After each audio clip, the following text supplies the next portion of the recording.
Okay, so we are using the ESX24 and we have opened a new empty project. I'm going to click software, actually I'm going to click audio and hit creator. And what I'm going to do is drag in the sample that says C minor onto it. That's the main one that we need to use today. And I've hit plus. Normally it would ask me for the tempo importing, but today it's deciding not to. It's roughly 86.6. So let's have a quick look there. And if I go into my list editor, I'm not actually getting, there's the tempo, and I want to make it 86.6. So I'm going to just do a little bit of cheating there and do that, and now it's 86.6. So I went into my list editor. Okay, so it should play it back and it should work. I never should have come here. I never should have stayed. Now, there are different ways of doing this. If I wanted to do an entire phrase, I would look at enlarging the screen with these two things, and I can see very clear phrases that I might just want to chop up. So if I go here, and if I do a little shortcut, which is the Microsoft sign and T, I can trim the audio. And I will trim it there as well. And I'm going to get rid of little bits of silences like this. So I'm just going to be trimming the audio, so I've just got phrases that I'm going to want. I'm just going to move that over. If I set it to samples here, I've got a little bit more leeway when I'm moving it around. And I'll click on it, and again, let's have a listen to what I've done so far. I never should have come here. There's a phrase. I never should have stayed. There's people looking at me and I don't know how to behave. Let's just go. I never should have come here. Where else might I want to chop it? I never should have stayed. There's people looking at me. Looking at me. Me's quite a good one to stop at. So looking just there where we see that rise, I reckon that's the and just there. So I'm going to go and split it at that point there as well. So now what I've got 4 distinct little regions there. And if I right click on them, convert to new sampler track, and I would choose regions because I've made 4 regions. And I'm going to have it going from C, yeah, I'll do C2 to onwards. And if I go to my keyboard, I never should have come here. I And I don't know how to behave. I never should have come here. There's people. Yeah. I never should have stayed. There's people looking at me and I don't know how to behave. So I've now got 4 regions. There you go. I never should have come here. My next note is. I never should have stayed. My next note is. There's people looking at me. And the last one is. And I don't know how to behave. Now what I could have done is chopped it up so every single word was clearly chopped up. I could have done that if I wanted to. So if I spent the time, I could have gone through slowly analysing this track. Let me just click on these here. I could have gone in further. So I could have gone. Let's just mute that one. Never should. You can see that's where never is. Just there. Actually, can I go in any closer than that one? No.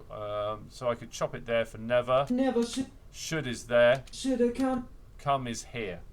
So we can play around and we could then do regions like that. Does that kind of make sense? Now the other way that we did it recently, if I do, let's do all this. Let's put it all back together again. Oh, bum, bum, bum, bum. There we go. It's all back as it was. I can just right click on it and tell it to convert to a new sampler track, but instead of transient regions, I go transient ones, and it will now split up the track to every single transient that it just heard. And I've now every key is. I never should have come. I never should have stayed. Yep, Dante. So all I can do is put my audio in, right click it, sample track, and transit markers, and it will do that. And it'll do that. That is so good. But then if you wanted to chop it into words rather than just each little sound, I never should have.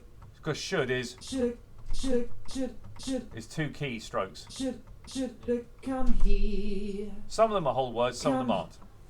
And that's how that works.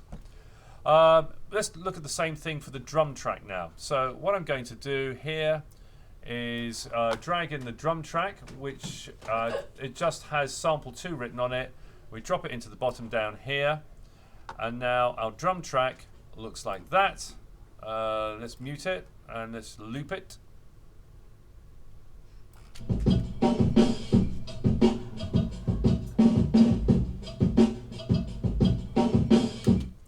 And again, I could do the similar thing. I could just right click on it, or I could do what I did before, is go in closely and take each individual drum by itself if I wanted to. Or I could just convert to a new sampler track, transient markers, like that.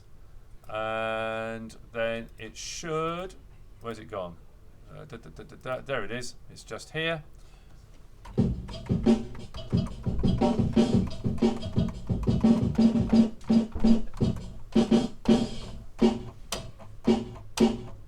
There you go.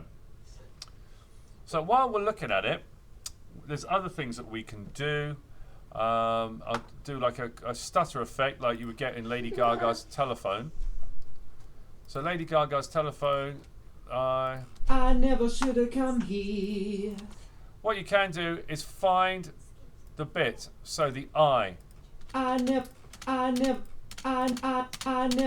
So this I here, I'm going to just do Microsoft T, Microsoft T. I'm just going to do another track underneath.